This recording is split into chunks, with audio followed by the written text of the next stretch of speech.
Today I'm here with Martin Lucas, and Martin is an ex-veteran. He's worked in all sorts of interesting places, including Google and a range of other things.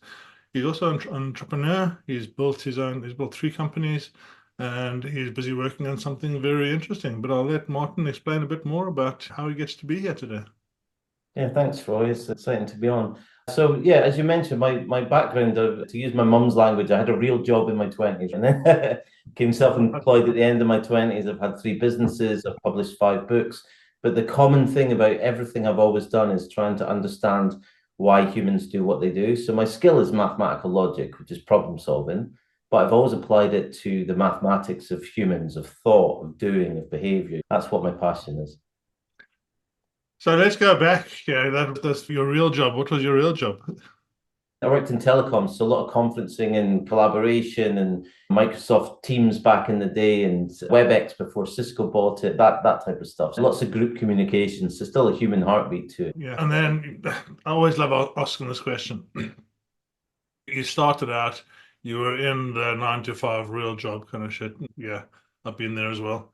And you had that decision in your mind, I've got a problem that I've seen in the world and I can go out and solve it. And you decided to take that step into the entrepreneurial world. Tell me about that. What was the first business you started and why? So I started a sales training and sales psychology business. So I kept running into I left large enterprise because I was the problem, right? In that typical entrepreneur way, I didn't want to keep getting told what to do. I kept finding gaps in what I thought was opportunities in the way stuff was done. So I started out by doing sales training and sales psychology and growth type activities for businesses. That was the first business that I did. And then the second one was building a social network that nobody's heard of. So that was my learning lesson. And then the Yeah. third one was what I'm doing now, Gap in the Matrix. And that's so important, right? We were just talking before, and we are, the summation of all the lessons we've learned, aren't we? Yeah, Um, that's is wisdom not anything more than revisionist history. Is yeah. like you've got to, if you're open to learn by your mistakes, I believe there's more value in mistakes and certainly trying than there is in focusing too much on what worked, in my opinion. Have you ever read Matthew Ed's book, Black Box Thinking? Yes, Yeah, yeah, big yeah, fan. I really love that. And I often irritate the people around me because I'm like, okay, bring me the failure because the failure is where I learn. I, yeah, I was working in an IT company in 1997, and I worked there for 5 years before I started my first IT company in 2002. And I learned more about what not to do in that 5 years than I ever could have learned in school. Yeah, Yeah. no, I get it. What lessons have you come away with that have been formative in your journey, so to speak? I think the biggest one is what I've done over the past decade after plus 20 years of theories and experimentation before that, but the past 10 years really doubling down on it is trying to understand why don't humans understand each other, right? Such a simple basis. I love that. Yeah. But like when I started in 2015, there's only been a 0.04% shift in this stat. 98.81% of ads get ignored. And I don't mean looked at and not clicked or clicked and not bought, completely ignored. That's Google Display, Facebook programmatic. And that has only shifted 0.04%. So this idea that technology and we can't keep up with everything and automation and all those different things. Are there more tools in the world? Absolutely. Is there 10,000 more noise because of AI in 2025 than there was a year ago? 100%. But the reality is that nothing is really shifting anything that much because we still don't understand each other. And it's not just advertising, it's every experience. It's the same type of challenge. So that's a thing that's always fascinated me because I've also had to learn what I don't know about myself and what I didn't know about other humans. It's almost like you have to go through a grieving process to then be reborn to understand how others think and operate. I love that. One of the big lessons that I learned with AI is a communication one. Yeah, I Mhm. started using ChatGPT when it came out, and yeah, I was like, okay, this is going to be great. And I'd talk to it, I'd say what I needed to say with it, and it would give me basically shit back. Yeah, and slowly but surely, I got to understand that actually I was not communicating correctly. I wasn't being clear, I wasn't being concise, I wasn't being very definitive about what I wanted. Yeah, and it taught me, the process of going through this has actually taught me how to communicate better with my loved ones and my family and my staff. And yeah, I think so that communication piece is super important. What do you think are the main challenges with people communicating at the moment? I think it's a fundamental issue that's always been there since the very dawn of humanity, which is we don't listen. And that is getting even harder in an oversaturated world where my wife and I can barely decide a TV show to watch. And when we put it on, we're only watching it for 5 or 10 minutes. And that's not been us, right? But this is what happens when your brain's getting compounded with so much stuff and so much short form stuff that you have less focus with it. But it comes back to the ability to listen. And an example of that is that I can't watch something, I can't listen to a TV show, right? So if that has been diminished, in the modern world, it's even more difficult to take the time to actually hear what others are saying. So it's always been listening, but now it's even getting more difficult for people. Yeah, we listen to answer, don't we? We don't listen to understand. Yeah, it's a great example because we're in such a polarized world. If you look at politics and how divided things are now, it's much more polarized, right? So we want to hear more of an echo chamber. We want to hear more of what we believe to already be the case, what we believe to be the truth, what we believe to be our reality. So that compounds and gets worse and worse. And it's not that I'm anti-tech or anti-digital at all.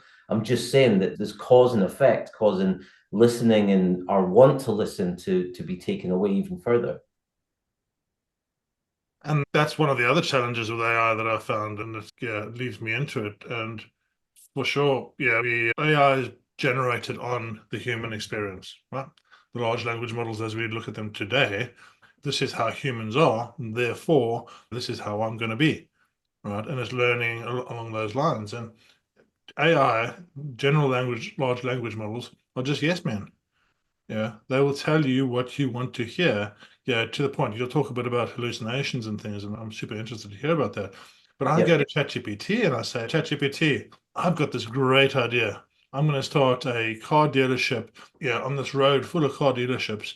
Yeah, and it's going to be great because, yeah, and I give it some kind of context. ChatGPT will come back to me and say, yeah, that's a great idea. Let's build out the program for you. Let's build out the plan. But if I go back into ChatGPT and I say, actually, now I want you to be my critical thinking partner. I want you to analyze the actual market correctly. I want you to analyze, what I'm missing here. I get a totally different answer, right? And people are not understanding that, and then they go and try these things. They go and try this marketing play, and suddenly it's okay, nothing's working. Why is it? ChatGPT told me it would work. We have to keep our thought leadership. Yeah, we have to actually use the tool in the right way. And I think this is part of what you're doing is the work that you've done to create your new AI model. Let's just talk about your new company. And you were telling me some amazing figures about the last 10 years worth of work that came in. Just give us some of those. Yeah, so I began by, as I said, the problem statement of why don't humans understand humans, right? And then I had two problem statements underneath. It was how does decision making work? Like how does it work in the brain? How do we process information? How does all that work?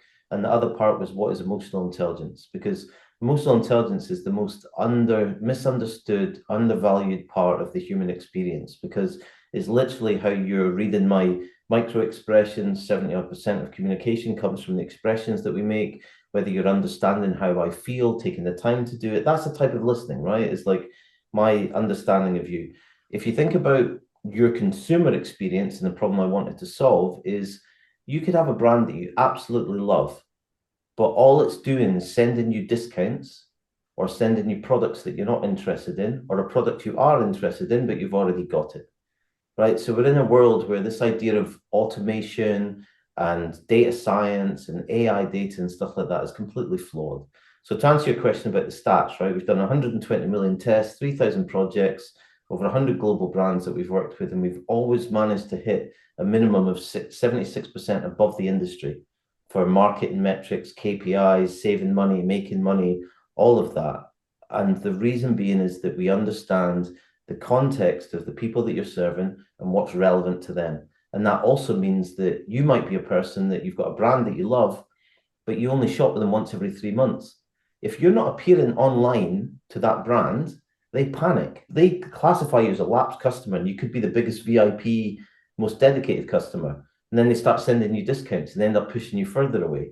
That's the biggest problem that we're solving is like this assumption that a data in purchase is a truth about how a customer feels about you or their persona. You're talking there about emotional intelligence. Let's dig into that a little bit more because that's an interesting. Yeah, some of the stuff you're talking about there, NLP, Dale Carnegie, all of these type of things. I've done a fair amount of that. Yeah. And so, how would you classify emotional intelligence in the work that you do? So emotional intelligence is very much about how we feel, right? So if I'm a consumer, how do I feel about a brand? I've got a relationship with a brand. And what's really cool is one of the things that we figured out is that a relationship that you have with a brand and its products has the same neural pathways as friendship. Literally the same, right? So how you feel about a brand. So if you think of a brand, like I give Diesel as an example, right?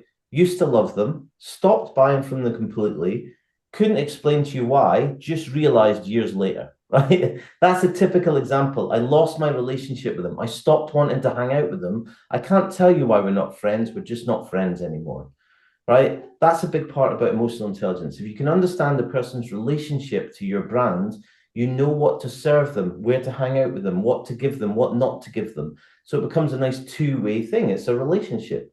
That's what emotional intelligence is. Now, you've built out this entirely new AI system. Yep. You were telling me you're coming online today, which is, yeah, super exciting that we're speaking today. And Yeah. yeah, I'm very excited to see what the next stages are. Tell us a little bit more about that. Tell us a bit more about what you're working on, how you're doing it. Yeah, so the thing for me was that I didn't start out with trying to do something. I started 10 years ago, right? So I wasn't trying to build AI versus today's AI. I was trying to build software that understood how different people made decisions so you could serve them differently, right? In any type of market and scenario. And fast forward to today, we've built our own AI system, but unlike large language models, which are really accelerated text systems, right? They select the best text, as you said, based on the art of the prompt. How specific I communicate is going to be what it's going to select.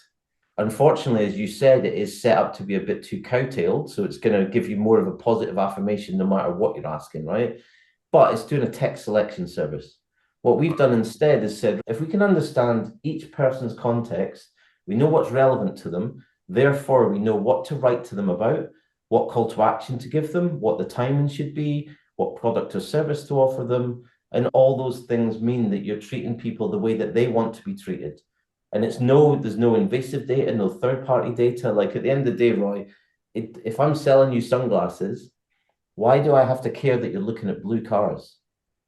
That was my whole thing, was like I didn't like invasive data, but it doesn't work. All this cookie stuff doesn't work, or you wouldn't get 98.81% of ads ignored. So that's ultimately what it comes down to. It's an AI system that understands context and relevance, and therefore knows specifically how to write using emotions, using psychology, using the right types of products, the right selection, the right timing. It's kind of like the fable of what marketing's always been selling itself as, but about an individual, and if I'm honest, real. Sounds amazing. Let's go back a bit because, yeah, I want to dig Sure. into your entrepreneurial journey and some of the things that are close to my heart. And yeah, firstly, just general AI. Yeah, I get the feeling, and this might be wrong, that you're irritated and stepping away from it. But do you still use it in your day to day? Are you still using AI for automation, for things like this? Yeah, or are you building your own? We've got our own automation within our system.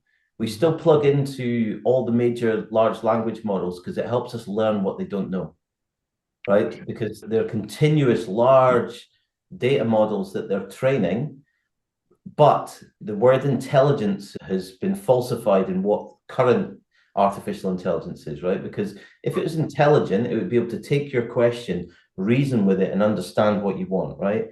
Instead, it's getting 52% of its answers from Reddit, right? Right. Which means it's like search back in the day, but it's got no, like, it's all well and good having the search algorithm, right? The ranking system, page ranking system that Google created, right? That's great for search.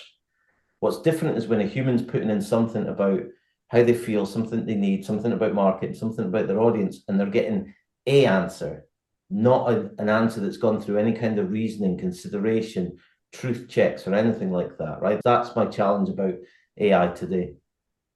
And what do you see the place? It's such a open massive market that's really influencing almost every aspect of our life at the moment. Yeah. Right. Yeah. So, for example, after this podcast, I'll take this podcast, I'll dump it into my workflow, and it'll go all the way through to the launch.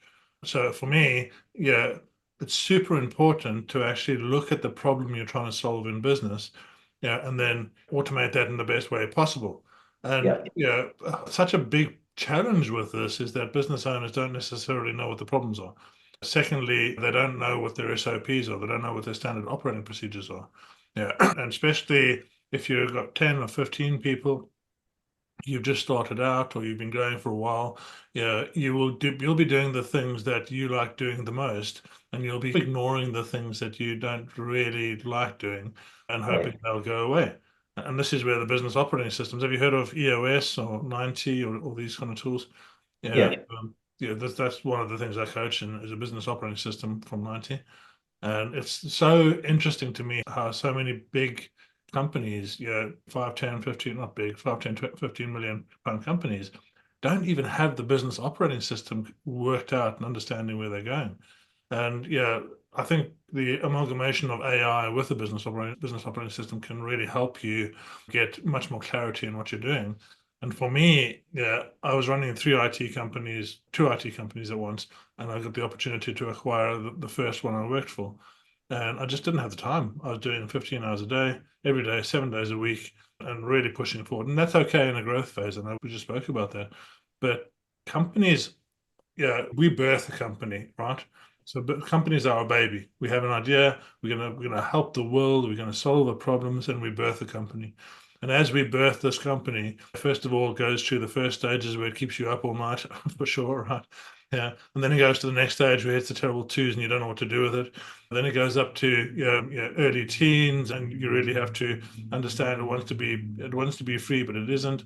Yeah, and you have to keep control. And I think so many business owners get stuck in that teenage era where they have to be there to hold the hand of the company. Otherwise, it doesn't do the job. And for me, a business operating system takes it to the next level where you can go and travel. You can take 2 weeks off. You can do what you want to do in life. And I live that life now, right? I've just been in Egypt for 2 weeks and been in France. I'm now in the US, and working remotely is great. It allows us to do a bunch of things. But having the confidence that my company is set up and running properly is so important. How have you found that process through your multiple businesses? Yeah, I think it's a great thing because there's a clear delineation, right? Where you've got something that is a fixed process that you can and should automate, that's what people are generally not doing, right? Which is crazy. Exactly what you said. What they should be doing, they should be focusing on that. Why do they not? Because it doesn't look like growth, it doesn't look fun, it doesn't look shiny. It's not the CEO that I've found in a lot of enterprises and in small businesses saying, AI's here, we should do 10 times the amount of content. Nobody's saying, well, the content we're doing is not working. So if we do 10 times the amount of it, what difference does it make? When you focus on those processes, that's where automation works, right? Yeah. On the other side, as I mentioned with the shiny stars, there's a difference between process automation and agentic AI.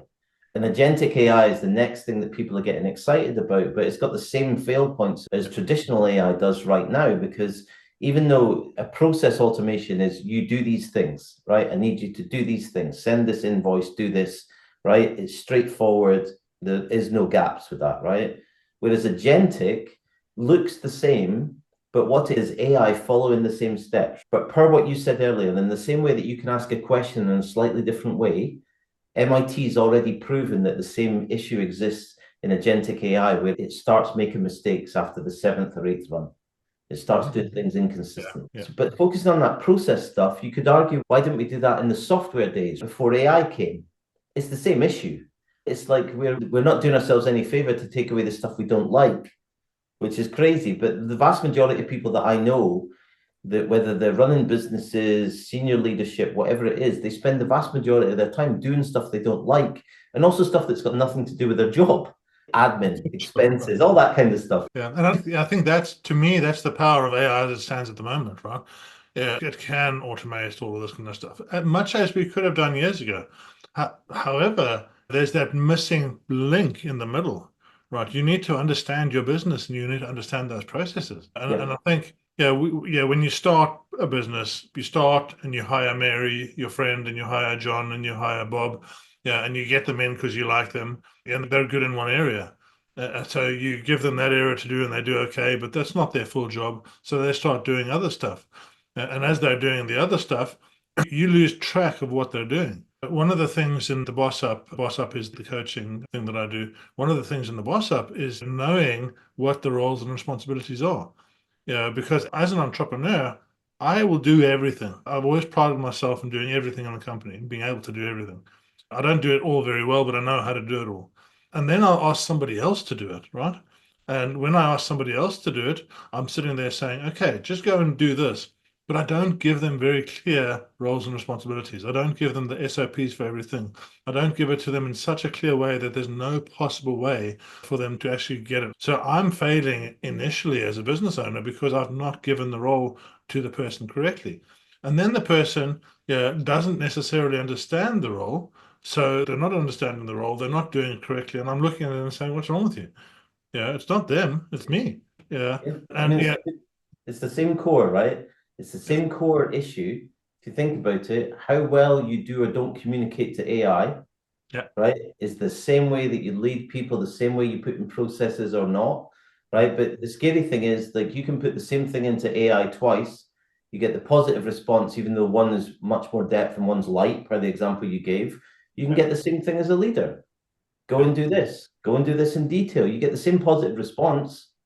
You think it's working. One of them gets you a very successful outcome, the other one doesn't. Yeah. That's where humans trick themselves. It comes back to communication, listening to how we communicate, and so forth. 100%, 100%. And it's this journey of discovering ourselves is so important, right? This journey of actually understanding our own failings, accepting them, acknowledging them, and saying, listen, I'm actually not very good at that. I need to go and learn some more. I need to go and understand a bit more about this. And what I typically do is I discover business owners are generally overstressed. They're massively overstressed. They don't have time. And so few people are actually engaging AI because of this reason of they put some things in there and they've got some rubbish out. Right. So it's okay. So let's think about this. Let me give you some time back. So I'll typically start and I'll say, what are your top three problems at the moment? I'll take those top three problems and say, let's solve those. Let's solve those under the structure of BOS. Now, once I've solved those, now they've got some time. Then I'm going to flip into the next piece. Then I get them to work on their wellness. Right? Because I don't know where you are on your journey, but for me, wellness is the main thing for you to succeed properly as a business owner. If your mental state is good, if your physical state is good, if you're not worrying about the future, not worrying about the past, then today you can actually make profit. If your mental state isn't good and you're worrying about these things, you give away your energy to the future, give away your energy to the past, and you spend 40% of your day doing what you need to and 60% worrying. So how have you managed this? What's your routine for wellness? What's your routine for making sure your mind is always in top form? The science side of it, again, what I've learned over the past decade is so much about self, because you can't model how the brain thinks without understanding it from your own perspective. And I've come across a thing that is, I call it polar opposites, right? But basically, for every good, there is a bad, right? So in the same way, if you're feeling anxious, it narrows your thinking, therefore it narrows your decision making, it narrows the results that you get, right? Whereas when you're feeling calm and relaxed, you're not anxious, your mind's open, you can deal with things a lot easier, you can process more information, you find more success. So wellness and everything that people fight in a busy world is actually the solution to create a less busy world, but nobody thinks they have time for it. You know what I mean? It's a self-fulfilling prophecy. Yeah. And that's been a hard thing for me because I've got a busy mind and I want to be busy. So learning how to give away control is one of the biggest human issues, right? Is, as you said, we can have a very successful business, but it doesn't grow beyond a certain point, or we recruit many versions of ourselves, which doesn't help because they're just many versions of us, and then we end up saying, I can do it better than what you're doing, so I'll just take over again, and they just don't increase beyond the stuff that we're not good at. So it's all combinations of the wellness and self-awareness are very much the keys to entrepreneurship, in my opinion. They're a key to happy life, and one follows the other. It's like that infinity loop. And have you some of the thing in 2021? I started doing Wim Hof, and Wim Hof is cold exposure and breath work. And I'd never looked at wellness before this, right? Yeah, got myself into. I'd bought an adventure center, and this adventure center was everything I wanted. I had the three IT companies, and I'd bought the adventure center. It had indoor skydiving and indoor surfing, climbing, and a jump off of a 130-foot tower with a repeller and a gym, and it was everything that I could have wanted. And then COVID hit, right? And that was just a journey into the depths of my soul.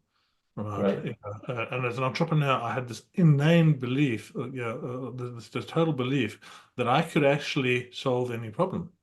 Yeah, I've always been able to solve any problem, but I couldn't solve the government closing us down.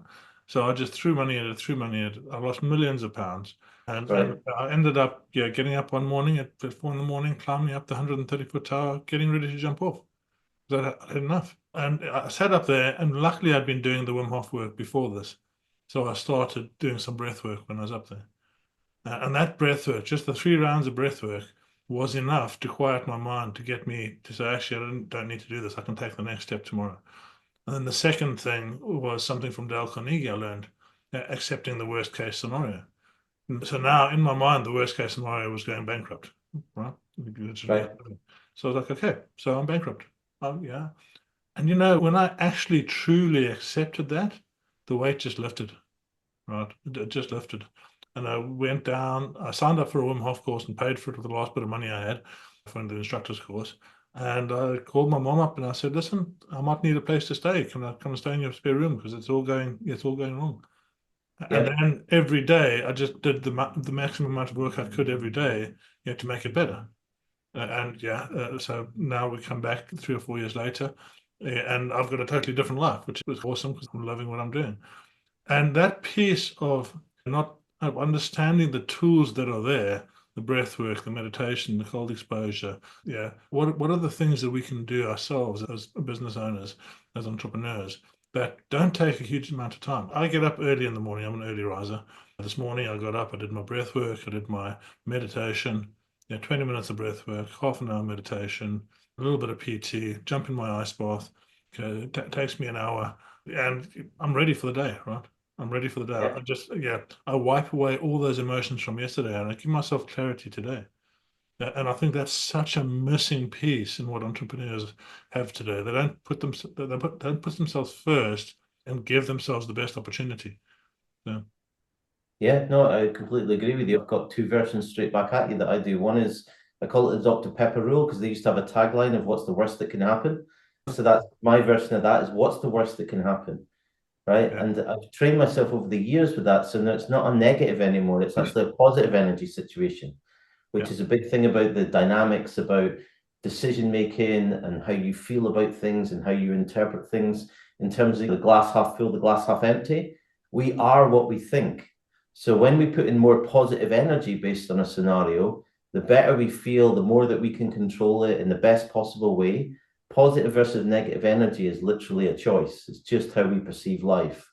And then the thing that I've learned for breathing, so in line with what you're speaking about, so I'm agreeing with that first of all, there's a thing that you can do really short term, which the military do, the SAS do it, which is called box breathing, where you yeah. breathe in for 7 seconds, you hold it, and then you breathe out for 7 seconds, you hold it. And what that actually does is it resets your nervous system.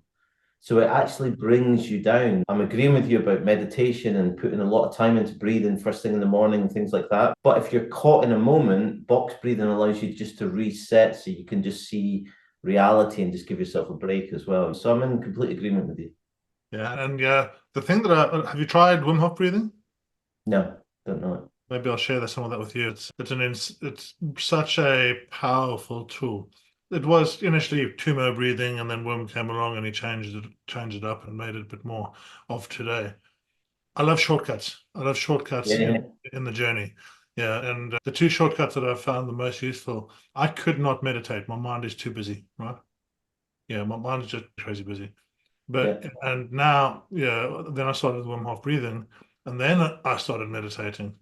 And after 20 minutes of Wim Hof breathing, my mind is clear. That 20 minutes, I don't think about stuff. And then I'm able to meditate. And I've been doing Joe Dispenza's work. I don't know if you know his work. I don't know. If you don't know his work, go and have a look at Becoming Supernaturals. It's a book of his. Okay. So powerful because he's actually doing the science behind it. Right. Yeah. Oh, It's not that we go and sit in the mountain and lock yourself in a cave. He's actually saying if you meditate, this is how you meditate. This is why you meditate. This is how the cells move. This is the vibration that you're talking. This is how the energy works. And I just found it fascinating. I've been to four of his retreats so far in the last couple of years, and I'm going to another one in February. And what this allows me to do by stacking these tools that I've got that work for me, and not everyone's going to resonate with everything for sure. yeah, By yeah, stacking these tools that work for me, I can just be the best person that I can be today. yeah, And I can exactly. enjoy my life. I can live the life I love. And I think so many times we get in. Why do we become entrepreneurs? That's the question. Why did you become an entrepreneur? Apart from being unemployable, which I agree, I'm not either. But it's that in itself, right? Like I didn't want to answer to somebody else. I wanted to feel that sense of freedom. But I think what you're getting Freedom, at is that freedom, you freedom, feel that, freedom. right? We then steal it from ourselves because we box ourselves in with busyness, with this perception, with not enough money, not enough concrete, like that kind of stuff, right? So we become our own enemies or frenemies of the thing we set out to do in the first place. That's the risk, I think, right? Yeah, we go into it for freedom and we build ourselves a cage, right? Hey, yeah, there you go. Yeah, we totally build ourselves a cage and then we lock ourselves in and we make these walls. And they don't need to be there. They really don't need to be there. If you do everything in the correct way, they don't need to be there at all. And yeah, I'm lucky. I'm so grateful for the life I'm living at the moment. Partially, I don't value money as much. And what I mean by that is I would rather go and spend 2 weeks free diving in Egypt with dolphins than have that money in the bank. I can't. I used to pride myself on seeing where the world was going to be in 5 years' time. Yeah, and seeing, being able to plan and structure on that. Honestly, now with the current state of the world, I have no idea where it's going to be in 3 months. Yeah, I get you. I get Yeah, you. yeah. So yeah, this idea of live your life today, right? This is all we've got. Yeah, I was just a little story. I was 19 years old in South Africa. I had an argument with my wife or my future wife, my girlfriend at that point, and I decided to just leave.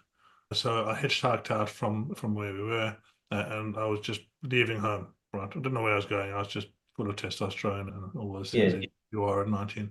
And I was hitchhiking on the motorway, and I got to the top of this hill called Fields Hill, and literally hitting, and I heard this noise behind me. Turned around, and this Mercedes Benz. The driver had fallen asleep at the wheel, and oof, he pulled across the road. He hit my shin, broke my leg in two places. Well, my foot fell off. Yeah, I went through the windscreen, as you can see here. I went over, flipped around the mirror, the side mirror, and then got thrown into the road. And I lay there, I'm still conscious. I lay there with cars zipping past me, and these two amazing Samaritans stopped. They saw the whole thing, and they pulled me onto the white line and stood at my head and my feet so that the cars wouldn't hit me. And as I was laying there, all I regretted was what I hadn't done, not what I had done. Right. I nice. just had, yeah, and what a blessing at 19 years old. Yeah, Yeah, to be able to come out of that and say, you know what, I've got today to do the things I want to do. And since then, I've done 2,500 skydives. I've done 700 scuba dives. I've done free diving all around the world. I've jumped into glacial lagoons. And those aren't things for everybody. But the point is, maybe it's going and telling your mom you love her. Maybe it's going and spending time with your family. You don't have a huge amount of anything else. You've only got now. And we lose sight of the important things when we start running a business and it starts owning us. yeah, I agree. In line with what you were saying about, I love to find out the shortcut, the logic of how something works, right? What's behind the science? What's the truth of it, right? And the thing that I'm working on away from the business side, so like just pure academic passion study, like what I've always done my whole life, is like, what's the energy of life? And what I mean by that is what we can actually manage, right? So your perception, luckily enough, when you were 19, or perhaps because you how you were raised or who you were, or nature, nurture, all that kind of stuff, your perception was what can I do, not what have I done, right? What can I do? What am I missing out on? And that's literally for me is like the energy of life and how the physics of decision making works and how energy comes into the body is very much that classic phrase of perception is reality. The more Yeah. you can manage how you perceive something, the more positive energy comes into your system. The more positive energy you've got, the more healthy your decision making becomes. The healthier decision making comes, the more positive energy. You see what I mean? It becomes its own self fulfilling, most beautiful thing that means that you're positively controlling the energy of life, Not I'm pretending to be the happiest person in the world. It's more that balance and contentment. You get me? 100%. And there's so many things now. I'm gonna go a little bit off script now because I love what you're saying there. One of the things that started coming to me when I started doing Wim Hof workshops. So if you imagine there's 30 people laying in a room and we're doing breath work. And I started perceiving the energy of the room. I could literally Right. walk to the person that's going to go and cry next. Because with Wim Hof breathing, a lot of people have 4 or 5 people on every session will have an emotional release, right? Because Yeah. we move things. And it's just really drawn me down this path of what is energy. Yeah, we're not just meat. We're energy.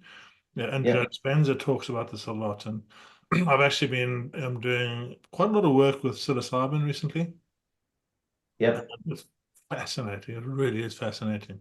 Yeah, and just how this opens you up and lets you rewire your brain, do things that you never thought would be possible before. It takes all those blocks and moves them away.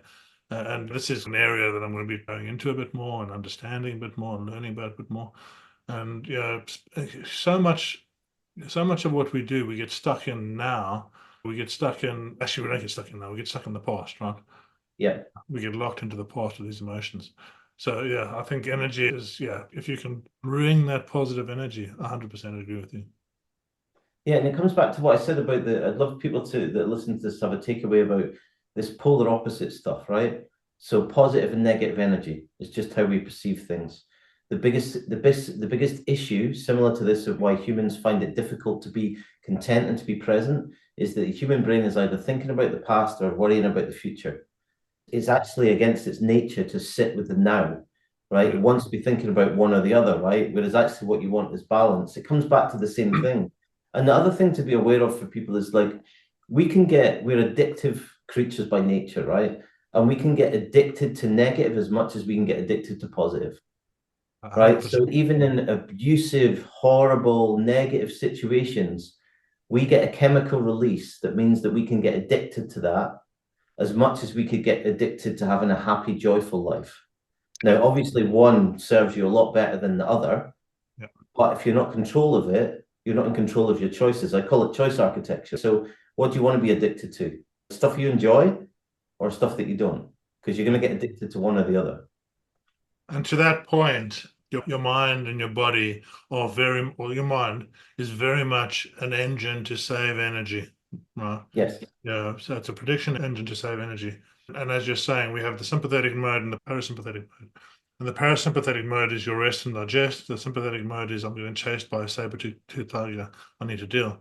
And the parasympathetic mode allows us to be creative. And this is where the work happens. This is where growth happens. This is all these things. And the sympathetic mode, we're just fight and flight. We're just getting out of the situation now. And to your point, one of the things that I've learned, yeah, the human mind is so powerful, unlike anything else in the animal kingdom, because we have a thought and we don't know whether we're in the activity or whether we're having a thought. The mind can't tell the difference. So Right. you go out and you get almost run over by a car, to use a point. And you have that the chemicals that are released from your mind into your body are there to protect you. It's adrenaline, it's all those things that, I don't know, something like 1,000 chemicals get released when something like that happens. And they go Yeah. into your system, right? Yeah, and they go into your system, and when they're in your system, you feel a bit better. Right? So you're a step up from what that situation may be. It's giving you the thing. But then you just have a thought about that thing again. You go home and you think about it again, and you have those chemicals again. And you keep thinking about it, and you have those chemicals. And to your point, that's where the addiction starts happening. Yeah, your body's okay. If I keep thinking about it, I'm going to keep on getting these chemicals, and it's going to make me feel a little bit better because I'm worried about that thing. And it's understanding those blocks and understanding what's happening there that's so important. And because there are chemicals coming into the body, those chemicals are layering on top of them, each other, or on top of themselves, and they come down and they sit in your fascia. And the breath work actually allows you to clear some of those chemicals. And for me, the breath work is this ability every morning to come in and to wipe out the chemicals from yesterday. And it feels like that. It really feels like Yeah. that. And I've got 15, 20 business owner clients, probably a lot more than that, actually. I teach breath work at Cranfield University to high performing business owners. Oh, Yeah, it's fascinating to see these people come in, with no concept of how powerful breathwork actually is, and leave thinking, "Wow, I actually feel totally different from what I did before." Yeah, just 20 minutes a day, just 20 minutes a day of this breathwork can make such a difference. If you could get 20% of your energy and your focus back in the day, would that be worth it? And by doing yeah. 20 minutes in the morning, that can do it. I'll share it with you afterwards. And so, yeah, 100% agree. If we understand our mind, if we understand how it works, and we understand when we're good and when we're not so good, when we're productive and not so productive, then we can use it and we can actually move forward. Yeah, I agree. And then taking it back to the tech side, until AI understands what you just said, it's not intelligent.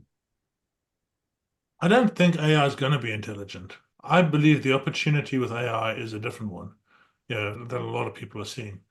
I believe that if we can automate those things that need to be automated, and Yeah, that gives us more time, and we can then bring more human into the organization.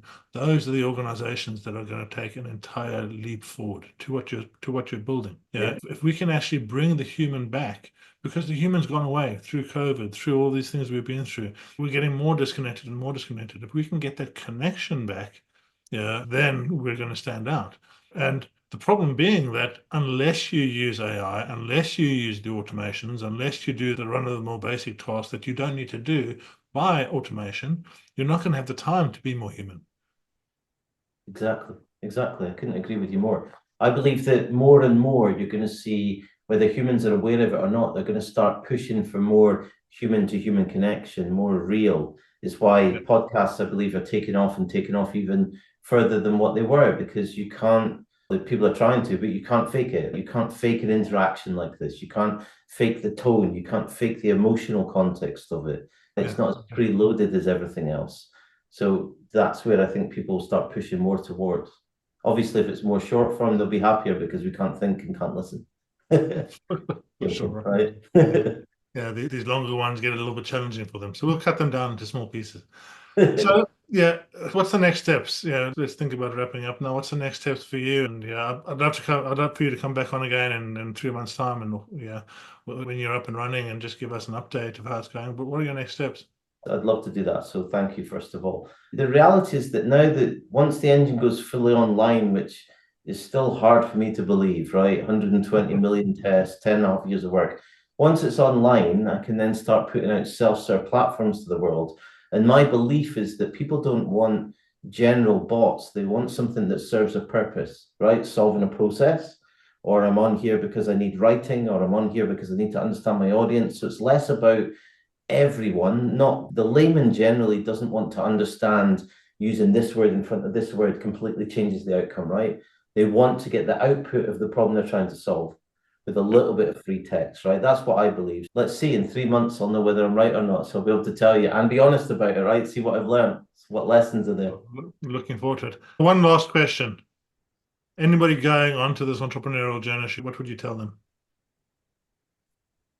Understand yourself, understand what self-confidence is, and research what it is you think you want to do before you start it. Magic. Thank you very much for joining me, Martin, and I will put all your details below so people can get hold of you. And we look forward to seeing you again in the near future. Thank you, Roy.